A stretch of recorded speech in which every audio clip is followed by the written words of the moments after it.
Okay, welcome everyone. Thank you for joining us today at the RMB Turbine Art Fair Walkabout with Zanele Kumalo. Zanele, thank you for joining us today. Well, thank you so much, Lauren, and hello and welcome to everyone. I wish I was in your presence and saying hello, even if it was just an elbow tap. We know that things are very different this year.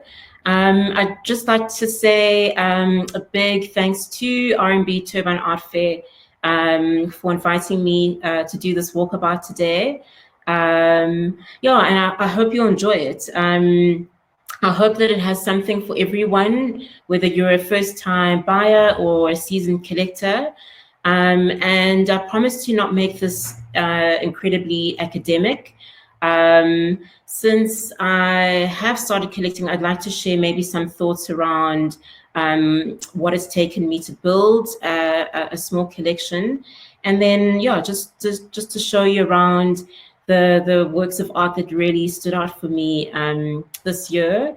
And while we haven't been able to click our champagne glasses together, I think what's really nice is that usually we always have to return like a second or third day so we can actually really look at the pieces. And what's been incredible this year is to actually just have the time to yourself with no time limit to just scroll through this incredible selection of works this year. So without further ado, please excuse me, I'm just going to look down every now and again to my notebook just to make sure that I haven't missed anything important.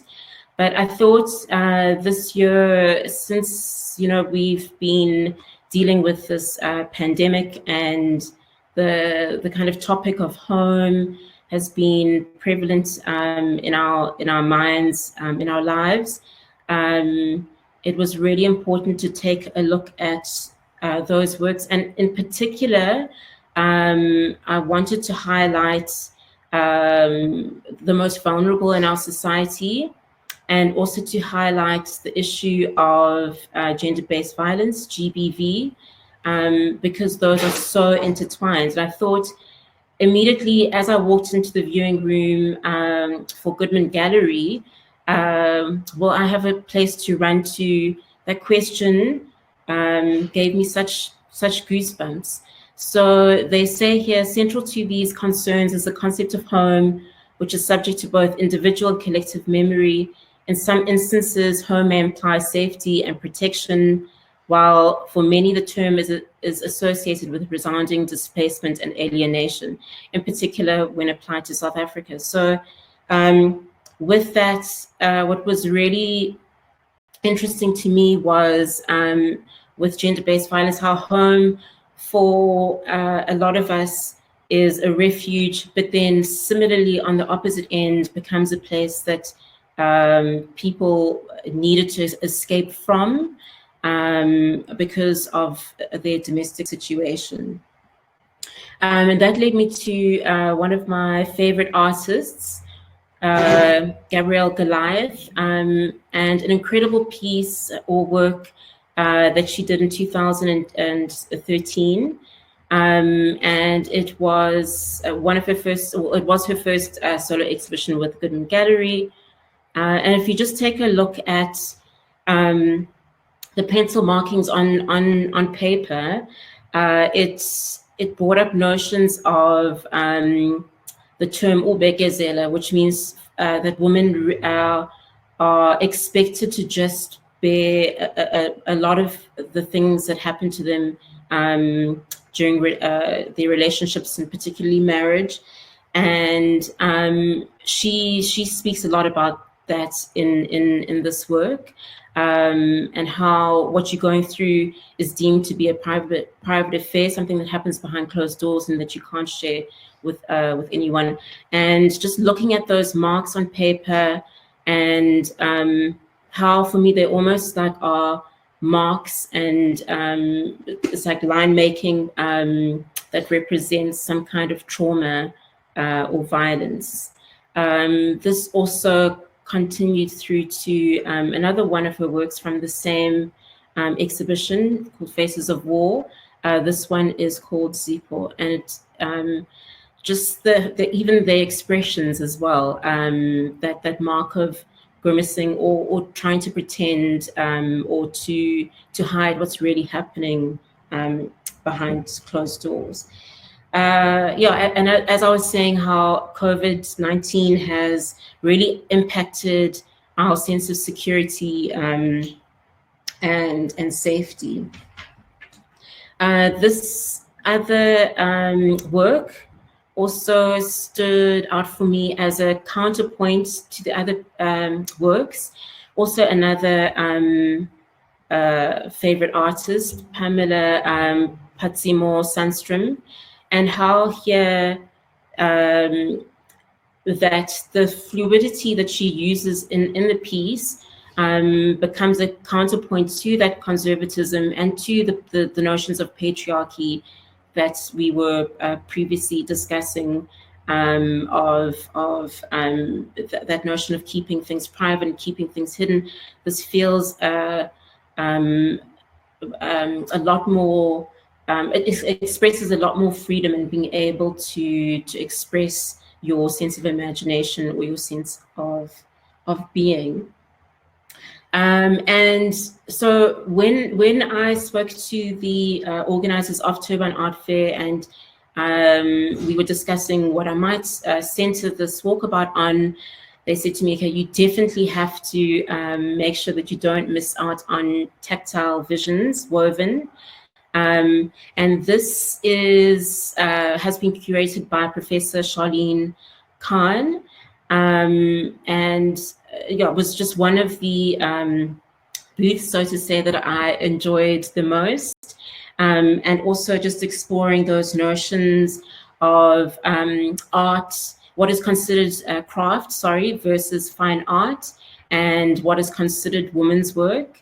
And the work that stood out for me, well, one of them was, sorry, this takes a while to load, Londiwe Mjali. I hope you can see all the pieces. Sorry, I think I might have been selfish a little bit. Let me just make sure that they're displaying correctly. And here there's a strong sense of religion and spirituality. I'll also touch on another artist who explores similar themes. And I was immediately drawn to the work because of the sense, well, the use of color, the 3D-ness of the work, and I've just cued the video so we can hear exactly from her what she explored in these works. So I'm just going to play a couple of minutes for you. One of the works that are in Tactile Visions is entitled Interior, which is the name for a pole that holds up a traditional Zulu hut, and it is made of foam and wool, and it has these 3 heads that come together to make one. And it is covered with wool that has been braided and twisted together, which we call, individually, they're called indambo, which is kind of a rope that is used to ward off bad energy and to heal. So braided together, they kind of form intiga, which is a pole that holds up traditional Zulu hut, like I said before. And it's kind of a play on the role of the woman in the household and the role of spirituality in the household. Yes, so I just thought that those themes were very interesting. That another artist also explores in her work, Uhle Bezwe Siwani, also with the use of wool, as you can see here, also incredibly bright, eye-catching colors. And yeah, just a couple of minutes from her as she speaks about her work. the two works, the one work that I have is called Ibuto, and Ibuto directly translated means a group of warriors, which is basically an army. So I kind of shifted that work and tried to turn it into something else that would speak about how women and women in prayer use those kinds of the kind of objects, and how I turned it into it being prayer warrior as opposed to just being a warrior. So that is the one work. The other one is similarly in the same vein. It is called Uhlanga, which is basically a group of people who come together.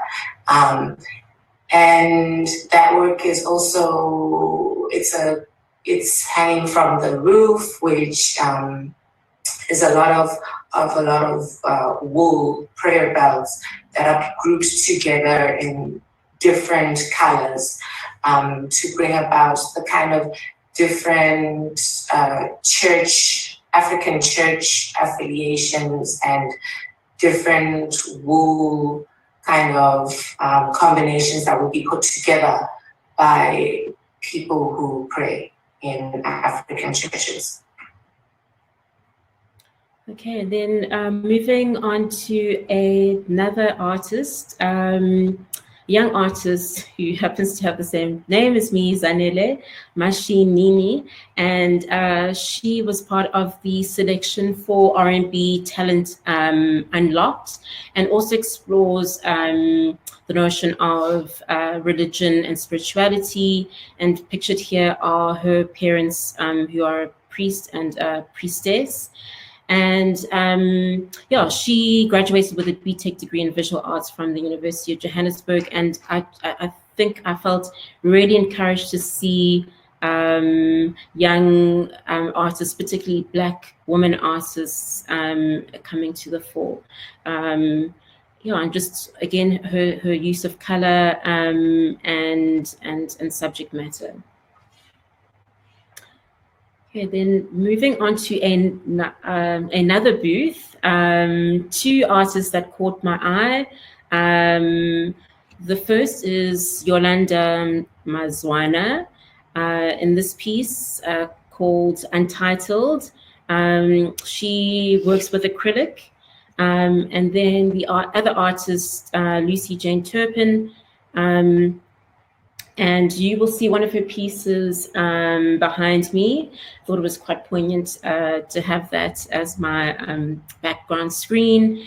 And she is an artist and also a teacher. She works in oil, and I thought it was interesting as well to kind of not compare them, but to use them as a counterpoint. Yolanda is a self-taught artist. Lucy Jane Turpin is got her master's at the University of Stellenbosch, and both interestingly use a lot of expressionism, where Yolanda focuses and centers her work around issues of mental health. Lucy Jane speaks about intimacy, relationships. And yeah, what was really interesting here is also I am always hugely attracted to line making and also use of color. If you look at this piece Untitled, sorry, and I thought that I could get to let me try and get to the other one. Just that pink neon as well is incredibly powerful. Okay, and then I think it would be interesting to pause at this point. This work is not for sale, and it talks about the gender pay gap and the gender parity and how women are paid less than men in most industries, including the the art ecosystem. Here she says, notice to all art buyers, this artwork costs 20% more if you are a man. And just reading some of the stats behind this, I think the stats even say that women get paid up to 50% less when it comes to the art world. So that was just an interesting piece to focus on and pause on by Sarah Kiesvetter. Sorry, almost forgot to mention her name. This next work of art really, beyond giving me goosebumps, I stood and had this open on my screen for a very long time. It's incredibly haunting. And before I'd even read up on the artist statement, there was something that drew me to the piece. And it's, as I read the artist statement, it's linked up perfectly to the focus or topic of this walkabout. She says, with gender-based violence, it's a phrase that's been coming up for the artist for a while. And she was confronted with this at the time that she was producing these works, including this one. She says here, especially knowing how many women have had to endure these kinds of situations and how unacceptable they are to start with, the artist decided to dedicate this ongoing series to this particular issue with a focus on this phrase, which in reality should not exist to begin with. We all know this.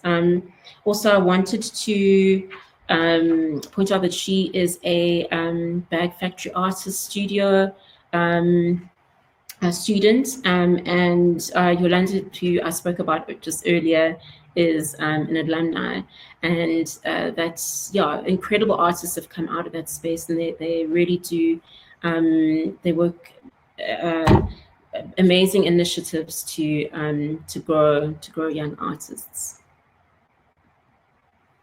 Oh, sorry, did I mention her name even? Sorry, Olivia Buerta. This work is called You're Not Alone 3, and she made this work this year. It's Oil on Board. Okay, and as we talk about women and also who we know are the most vulnerable in society, it is very necessary to speak about gender issues and individuals who identify as non-binary and as genderqueer. Dean Hatton is one of those artists and creators. And this work is just incredible. It's a light fabric sculpture called Breathe that was created in 2019. And the artist also focuses and centers their work around violence to bodies and safe spaces as well. I've just queued up also a couple of minutes where Dean speaks about his work and his practice. Well, I presented some large-scale light inflatables that Spear invited me to present. It's Spear Light Art Festival. I was very lucky. It's works I've been trying to produce for a while, but I needed production funding. It was really fantastic to be able to make something that I'd been drawing and trying to make in my mind for about 2 years already. Kind of just after, about 3 years ago, I did a very radical art intervention around trying to disrupt whiteness. And I received a huge amount of hate, some like very quiet love and personal love from people, but a lot of very public and very loud hate from white supremacists. To a stage where I received a lot of death threats and threats to my body, which really affected my body. So my body I've always been a very strong, tough, capable, athletic person, and my body took a lot of hits with regard to that, and through my performing of the Golden Dean avatar as a teacher and as a queer body, I became soft and vulnerable. And as much as all of these very kind of psychically, emotionally violent things that happened to me, I discovered that I survived it. And, there is something, there was something in me after that terrible violence that I experienced that wanted to show the magicness of softness, of soft bodies, and spaces of comfort in a very uncomfortable world that is prickly and scarring, but there's still this real power in reclaiming that gentleness. Yeah, so well put. Just to make sure that you have seen their work. I have to say, I apologize if I have misgendered anyone, but I did make sure to use the proper pronouns, but I apologize if I haven't in any instance. And then just this was an incredible project called Still Alive, sorry, and an incredible initiative put together to raise money for the Basa Artist Relief Fund, where the top 30 photographs were selected by a panel and will be put on online auction by Strauss. This work, Nikiwe Glover's home hair art, which is a digital print, really stood out for me. I've been following her work on social media for a long time, as I do many other artists, and it was quite breathtaking to see her work here. Just to have that sense that these works are the money from these works will be going to a number of artists. And on that note, I wanted to end off on a slightly lighter note with this piece, this work called "And Still Love Prevails." Love in the time of coronavirus, and yeah, it's here is a woman who sits in an empty church with empty seats, and she's waiting for her future husband, excited about their future together. And yeah, as we turn to also our lives and to our hopes and dreams, knowing that there are incredible issues that we have to face and challenges that we have to face, but to have the pleasure and the privilege of a space like Turbine Art Fair, where artists can express the zeitgeist and what's happening in this country and around the world, has been a huge education this weekend. And I hope that you have enjoyed this walkabout, and especially if you've had time as well to look at other works and other special projects and the countless exhibitions that are here for you to enjoy. And enjoy the rest of the art fair. I'm going to sign off here and just ask. I'm not able to see one of the screens, so I'm not sure if any questions or comments have been sent through, but you're welcome to share those now. So I'll give it a couple of minutes, and if not, then I'll sign off.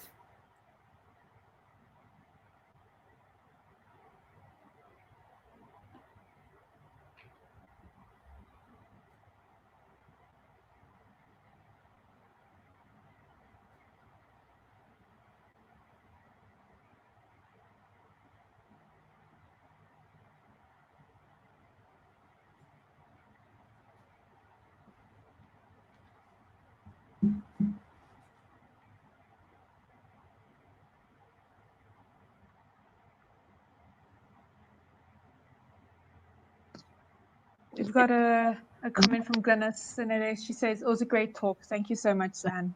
All right. And from the TAF team, we really appreciate your insights. And Krista as well says, great walkabout. Thank you.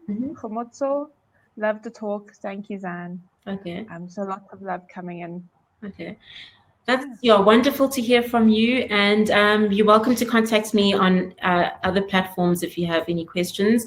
But it was lovely to share this Sunday afternoon with everyone, and I'll say cheers now. Thank you, Glynis. Thank you to the TAF team.